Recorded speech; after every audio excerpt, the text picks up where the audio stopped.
My friends, will you pray with me? Loving and gracious God, may the words of my mouth and the meditations of all our hearts be acceptable in your sight, our Creator and Redeemer. Amen. So this is the sixth Sunday in our I've Been Meaning to Ask sermon series, in which we're going deeper in our relationships with each other and with God. The first Sunday's question was, where are you from? We talked about our common ancestry as creatures created by God from the soil of the earth and God's own breath. The second Sunday was a follow-up question to that one, what's your story? And we celebrated all of our own individual stories, our individuality and our diversity. On the third Sunday, we asked, where does it hurt? And we acknowledged that it hurts sometimes in places that we don't acknowledge, that we don't talk about with each other. And we discussed that the most important thing we can do is show up for others. The fourth Sunday was a follow-up question to where does it hurt? Where is God in the midst of this? Because even in hurt, God is always present in the midst.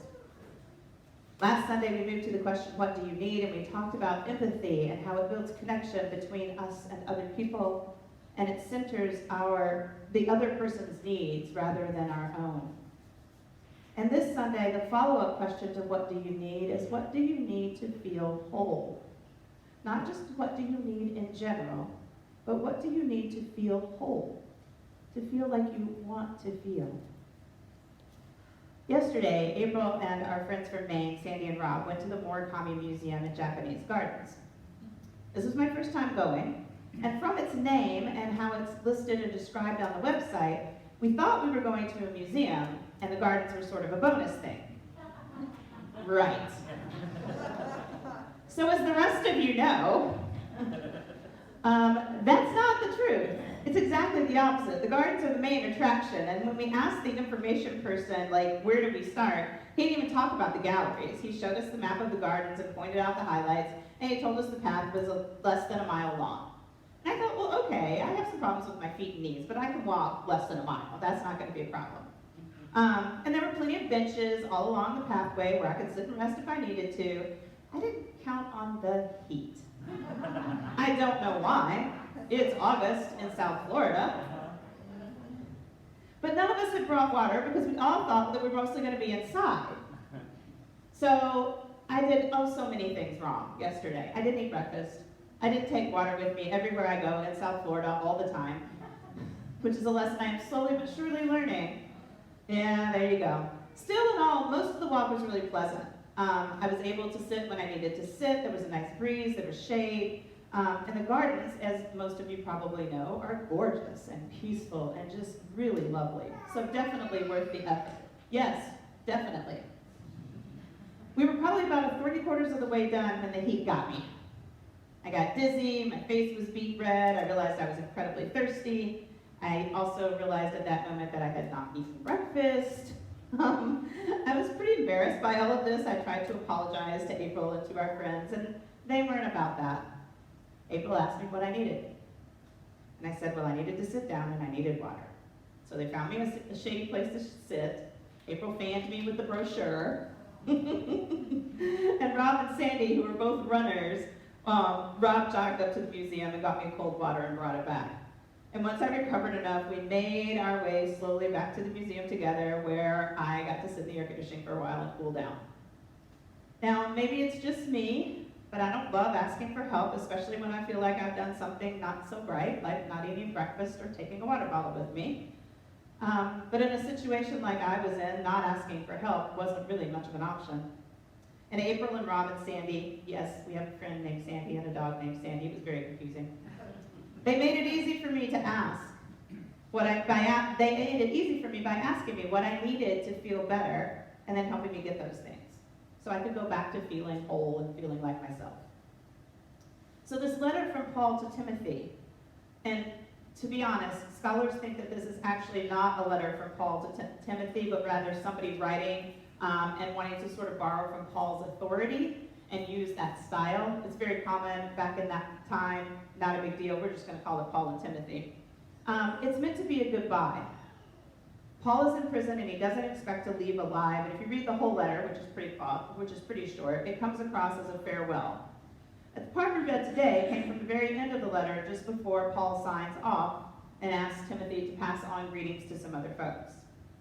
He asks Timothy, the rest of the letter has been admonitions about false teachers, reminders to keep the faith, and a personal appeal to Timothy to continue the ministry and to be strong. And then we get to this section where Paul just tells us what he needs. He just tells Timothy, here's what I need. He asks Timothy to come soon. He says that Demas and Crescens and Titus have all left or deserted him. He asks Timothy to bring Mark, not the gospel writer Mark, another Mark, who has been a big help. He asks for his coat, for his parchments and his scrolls, basically his books and some paper to write on. He warns Timothy about someone who has hurt him and isn't following our teaching. And then he names his pain. Everyone has deserted him at his first trial. And finally, Paul expresses his faith in God. He wants justice. He wants to be rescued by God from these evil acts that have happened to him. But notice this. Paul has faith that God will rescue him from every evil action and will save him for the heavenly kingdom. But that does not prevent him from asking for what he needs. He asks for the most mundane things, like his coat, and the most profound things, companionship. Timothy, come and bring Mark. He asks for his books and paper. And I assume that having Timothy and Mark, these fellow Jesus followers, come and visit him in prison will make him feel much more whole. He talks about all those who abandoned him, and so I'm sure he needs that companionship. So when we think about what we need to feel whole, we can think about ourselves and what we need practically. Yesterday, I needed water, air conditioning, and food. Paul, in prison, needs companionship, his coat, his books, and some paper. Charlie needs a shoe. We can also think about the things that will make us feel more whole in the long run. Like, for example, it's been a month or two since I realized that I need a retreat specifically dedicated to my spiritual renewal. And I can think of a lot of other things that I need to help me on my individual path of wholeness. I imagine you can think of those kinds of things as well. What do you need practically in this moment as you are in whatever your current situation is? Your situation with work or COVID or family or relationships or whatever. What do you need? What are the practical needs that you need to feel whole right now? And then what are the things that you need to feel whole in the longer term? And then as we move next week to the last question of our series, which is where do we go from here, we're also going to acknowledge that wholeness is not only individual. It also applies to entire societies, to our common life together. And as Christians, we are always working for wholeness in society, for justice. Thanks to a suggestion in these materials, I discovered a sermon by Reverend Dr. Martin Luther King Jr. called Paul's Letter to American Christians. He wrote in the style of a Pauline letter to American Christians, and he wrote it in 1956. And it's amazing to me how much it speaks to our current moment as well, especially as we continue to grapple with the worldwide effects of COVID. Here's just a paragraph. Oh, America, how often you have taken necessities from the masses to give luxuries to the classes. If you are to be a truly Christian nation, you must solve this problem. You can work within the framework of democracy to bring about a better distribution of wealth. You can use your powerful economic resources to wipe poverty from the face of the earth. God never intended for one group of people to live in superfluous, inordinate wealth, while others live in abject, deadening poverty. God intends for all of God's children to have the basic necessities of life, and God has left in this universe enough and to spare for that purpose. So I call upon you to bridge the gulf between abject poverty and superfluous wealth. Could have been written today, right? It speaks so clearly to our current situation. And that's from 1956. King was actually all about advocating for economic justice. At the end of his life, he was beginning to advocate for a universal basic income for everyone. So it was far more, he saw justice as far more and far more far-reaching than than the civil rights movement. He wanted to continue to push for justice. So as we consider what we need individually to be whole, we can also begin to consider what others in our world need to feel whole as well.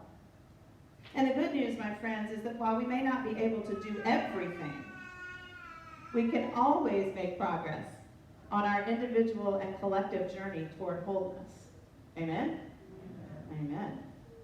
So for our time of sharing today, the question is, what's a gift, tangible or intangible, that you've received and that you'll never forget? And then share how that gift contributed to some piece of wholeness for you. Whether it was some big existential thing or just some small thing like a drink of cold water. As always, without getting up and moving around, find somebody nearby to chat with if you'd like. But participation is an invitation, and you can do whatever feels best for you. Okay? And I'll ring the singing bowl at the end of about 3 minutes.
I love that sound.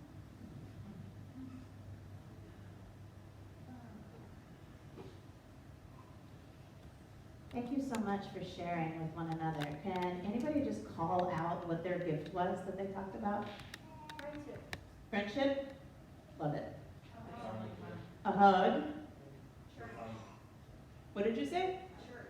Oh, church. Yes, of course. The time of day. The time of day. The time of day. People just caring enough to say, are you okay? Ah, people just asking, are you okay?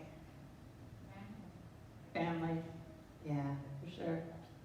Thank you. Oh. A night full of shooting stars the night before I left Aww. So romantic. As you will hear later, these flowers are honoring that night, that time. Thank you all. And now we come to our special music.